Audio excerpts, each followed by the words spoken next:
Buen día con todos, continuando con las actividades de lo que corresponde al curso de telemedicina. El día de hoy voy a hablar sobre lo que corresponde a la exposición del TLIS, dirigida al público en general. Voy a hablar sobre un pequeño resumen de lo que corresponde todo el tema de tuberculosis y COVID-19. Introducción. Corresponden a enfermedades infecciosas que amenazan la salud mundial, ¿no? En esta segunda década, que están caracterizadas por lo que es el tuberculosis, el síndrome respiratorio agudo severo, el SARS, ¿no? E influencias en las cuales también se encuentran el SIDA, COVID-19 como parte, ¿no? En el 2018, tuberculosis tuvo 1.5 millones de muertes, ¿no? Y 10 millones de casos nuevos a nivel mundial, ¿no? La tuberculosis latente se encuentra en cuarta parte de la población mundial. El COVID-19 a 7 meses de inicio tuvo 19.7 millones de casos confirmados, de las cuales un 730.000 muertes a nivel mundial, ¿no? Las emergencias globales, según la OMS, tenemos dos, ¿no? Corresponde la tuberculosis y el COVID-19, ¿no? La coeficiente de tuberculosis con COVID-19 tiene un potencial de converger en precisamente lo que corresponde con una tormenta perfecta por sus capacidades inflamatorias que genera a nivel de la vía respiratoria, ¿no? Trastornos inducidos por cada patógeno en la inmunomodulación tienden a inducir un desequilibrio en la respuesta inflamatoria, ¿no? Eso significa que en sus organismos, en sus cuerpos, o sea, a todas las personas, les genera una reacción desproporcionada, la cual genera bastante flema, bastante inflamación a nivel de sus pulmones. Dentro de la sala situacional del COVID-19, a la fecha del 11, del 12, del 23, vemos que a nivel nacional se realizaron alrededor de 39 millones de muestras, de las cuales 4.5 millones fueron dadas como caso positivo, ¿no? Dentro, si especificamos, visualizamos adecuadamente, vemos que de los cuales 220.600 personas fallecieron, ¿no? Colocando lo que corresponde a una tasa de letalidad del 4.8% a nivel nacional, ¿no? Esta se pronunciaba más en las personas, en lo que corresponde al sexo masculino, en adultos mayores y dentro de la etapa de vida de 60 a 79 años, teniendo una mayor incidencia en ese nivel, ¿no? Precisamente teniendo unos focos o unos índices de mayor contagiosidad a nivel de julio del 20 y de julio de 2020 y entre enero del 21 y julio del 21 es donde vemos mayor índice de contagiosidad.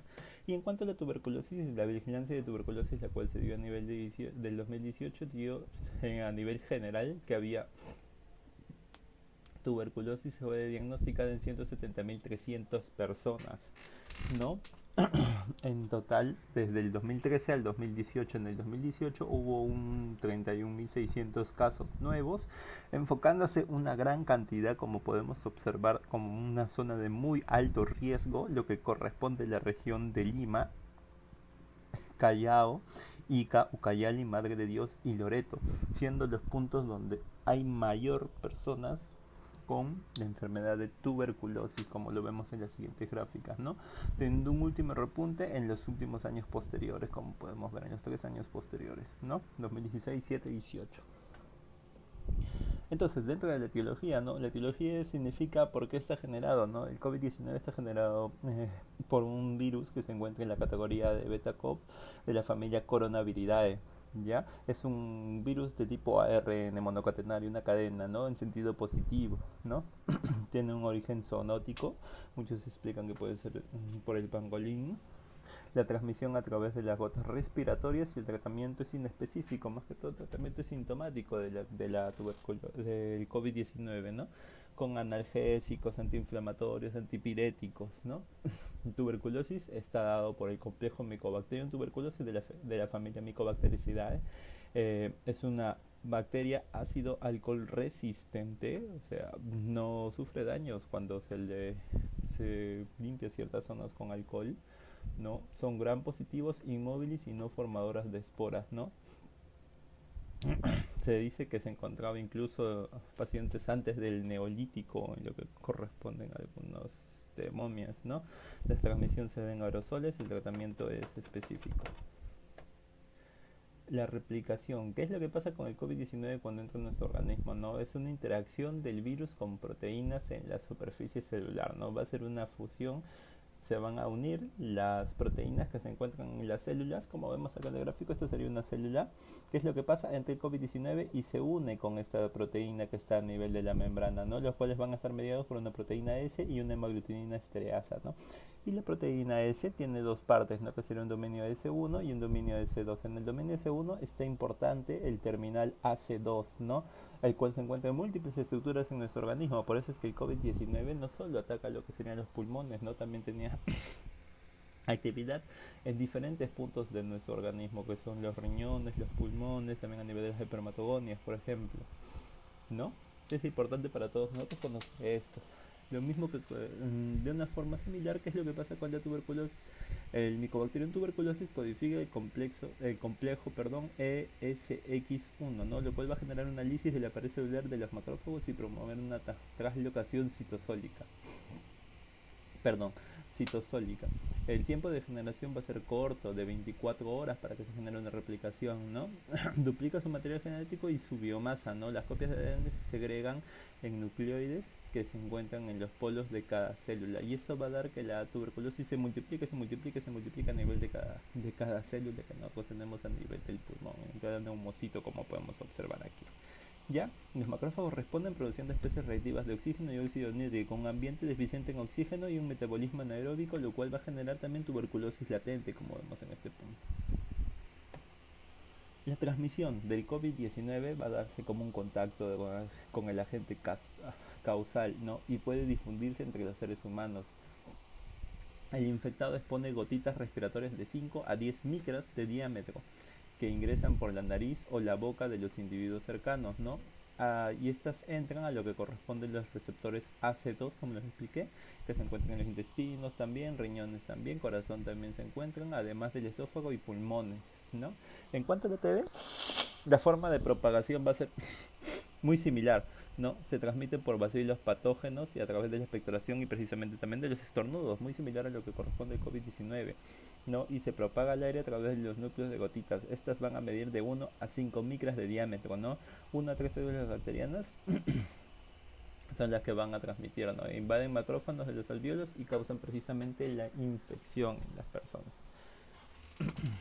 Entonces la transmisión de la tuberculosis se va a dar por las gotitas de saliva que elimina una persona sin tratamiento al hablar, toser o estornudar. No se transmite por abrazar, por compartir alimentos y utensilios, platos, vasos, cubiertos o ropa. Una persona con tuberculosis sin tratamiento no contagia, hay que tener eso en cuenta durante al menos el primer mes hasta que negativicen sus BK. Con COVID-19 se va a transmitir por las gotitas de saliva que eliminan a la persona infectada al toser, hablar o estornudar, al tocar superficies contaminadas con tus manos y luego llevarlas a tus ojos, nariz y boca. Por eso es importante tener un adecuado aseo cuando tienes una persona con COVID-19 en el mismo ambiente que ustedes. La patogenicidad es la capacidad del virus de generar una infección, ¿no? Los pulmones son el sitio preferido de ambas del virus del SARS-CoV-2 y de la tuberculosis, ¿no? El SARS-CoV-2 cruza las membranas nasales y laringes para llegar precisamente a los pulmones, ¿no? Va a generar una replicación masiva, que lo cual van a hacer una liberación masiva del virus en la sangre periférica. Esto se llama viremia. Y a nivel de los AC2 es donde va a empezar a atacar todas las zonas donde se encuentran en las espermatogonias, las células de Leydig, Sertoli, gástricas, duodenales, intestinales también y renales, ¿no? Va a generar una liberación de agentes proinflamatorios y una respuesta desproporcionada frente a esta infección, ¿no? Y la tuberculosis se va a dar en una tuberculosis primaria, ¿no? Los bacilos ingresan al cuerpo mediante los alvéolos, luego los macrófagos los fagocitan y los bacilos sobreviven a la digestión del macrófago, ¿no? Generando algo que se llama una simbiosis y se replican en macrófagos mientras circulan en los vasos linfáticos, ¿no? Esto va a generar lisis de macrófagos debido a la intensa proliferación e infecta nuevas células en los órganos, ¿no? Los pulmones, ganglios linfáticos, luego se extiende a huesos, riñones y la laringe, como sabemos, ¿no? Y también pueden generar lo que corresponde a una TB pleural en estos casos, ¿no? Que es importante conocer que la tuberculosis no solo se puede desarrollar en los pulmones, sino también en diferentes órganos de nuestro organismo. De 2 a las 8 semanas va a generar una reacción de hipersensibilidad retardada, lo cual nos puede dar un granuloma pulmonar, que son como bolitas que se generan en el tórax, que van a estar conformadas por macrófagos, células espumosas y macrófagos epiteloides en su núcleo rodeado de linfocitos, ¿ya? Dentro de los cuales tenemos células T, CD4, CD8, B y natural killer, ¿no? Y también tenemos una TB postprimaria, ¿no? La cual va a ser una reinfección exógena o una reinfección endógena, donde, como les mencioné en un inicio, ¿no? El 4% de la población tiene una tuberculosis latente. Sin embargo, puede ser que esta tuberculosis latente se active, ¿no? Los bacilos latentes pueden reactivarse, que va a dar un proceso de licuefacción del centro gaseoso, una multiplicación de bacilo y antígenos tóxicos que va a generar una necrosis y una cavitación, ¿no? Y el material de la licuefacción fluye hacia las vías respiratorias, ¿no? Lo cual va a generar una TB extrapulmonar también. Dentro de la clínica que nosotros tenemos que tener en cuenta están los factores de riesgo, ¿no? Las enfermedades pulmonares, diabetes, enfermedades cardiovasculares y obesidad, que son muy importantes en el SARS-CoV-2, ¿no? Síntomas que se agravan al producir un síndrome de dificultad respiratoria aguda que puede culminar en la muerte del paciente, ¿no? Las tuberculosis, las poblaciones vulnerables son los que tienen VIH en estadio SIDA, diabetes mellitus, enfermedad renal crónica, ¿no? Los trasplantados de órganos, riñones, por ejemplo, y el cáncer ha debilitado también el sistema inmunológico en estos pacientes que son susceptibles a poder tener una alta mortalidad de esta enfermedad, ¿no? Hay una diferencia pronunciada entre el COVID-19 y la tuberculosis, que es el inicio de la enfermedad, ¿no? La entrega del SARS-CoV-2 y su replicación de desinfección ocurre entre 4.1 a 7 días. En la tuberculosis es un patógeno silencioso que puede permanecer latente durante toda la vida o sintomatología gradual que puede manifestarse en varias semanas o incluso meses, ¿no? Hay que tener en cuenta eso. Los síntomas del COVID-19 son fiebre alta, tos, mialgia, disnea.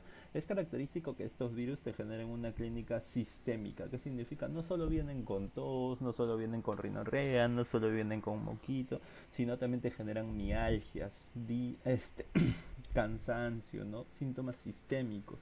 Menos comunes por la producción de esputo, dolor de cabeza y hemorragia, así como vómitos y diarrea. No son tan comunes, pero pueden venir acompañados de COVID-19. Sin embargo, los síntomas de la tos, del tuberculosis, son tos prolongada acompañada de esputo, fiebre, hemoptisis, cansancio, sudoración nocturna, fiebre nocturna y falta de apetito. Si se percatan, lo que corresponde a tuberculosis son más síntomas respiratorios que el COVID-19, ¿no?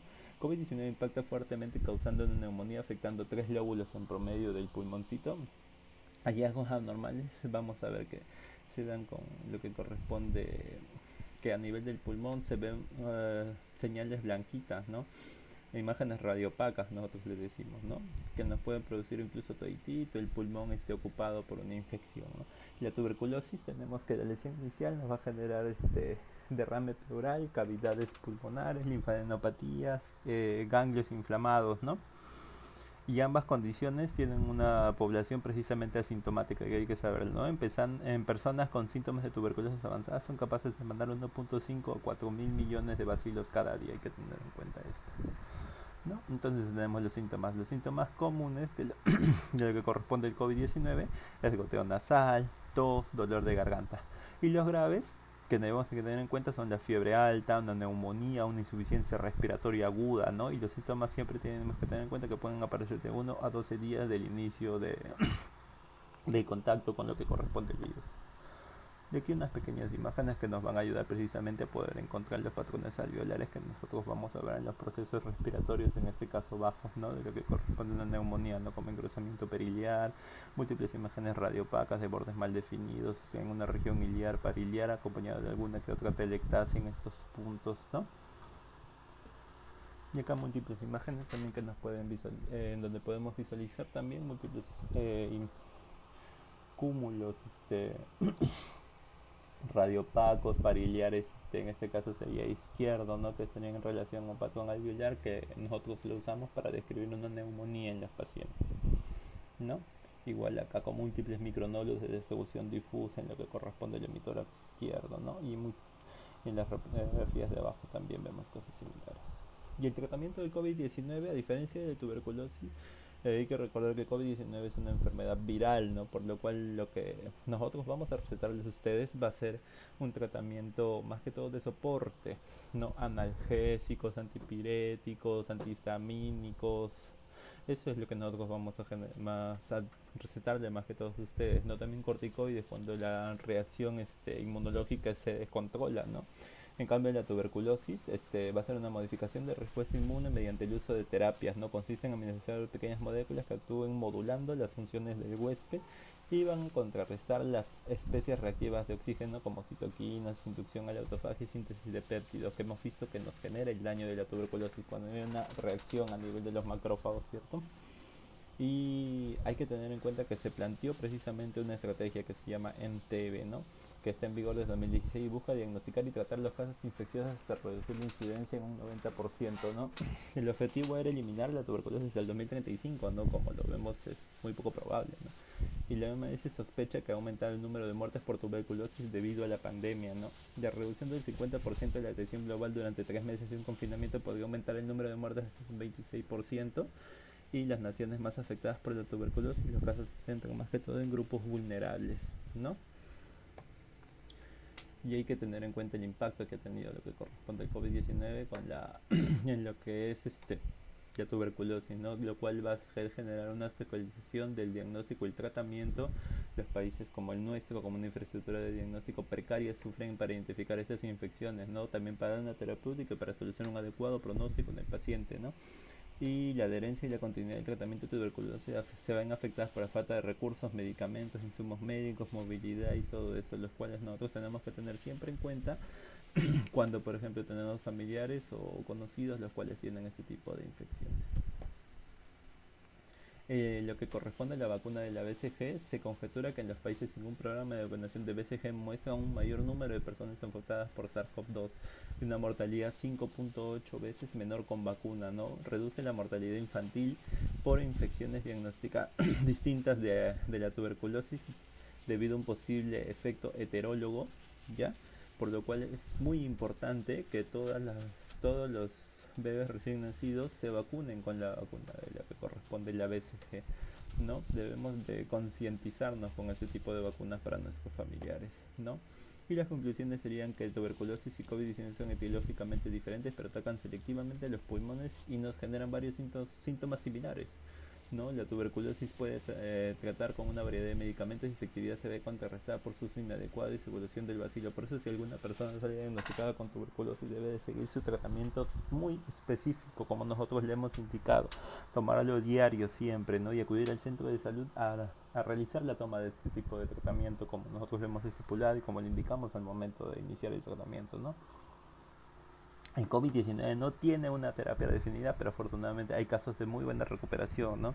La transmisión aérea de tuberculosis es un factor crítico para su progresión y las personas que tienen un alto riesgo de creer en una infección simultánea del COVID-19 siempre hay que cuidar a los demás, ¿no? Si nosotros sabemos que tenemos alguna infección hay que evitar el contagio hacia los demás, ¿no?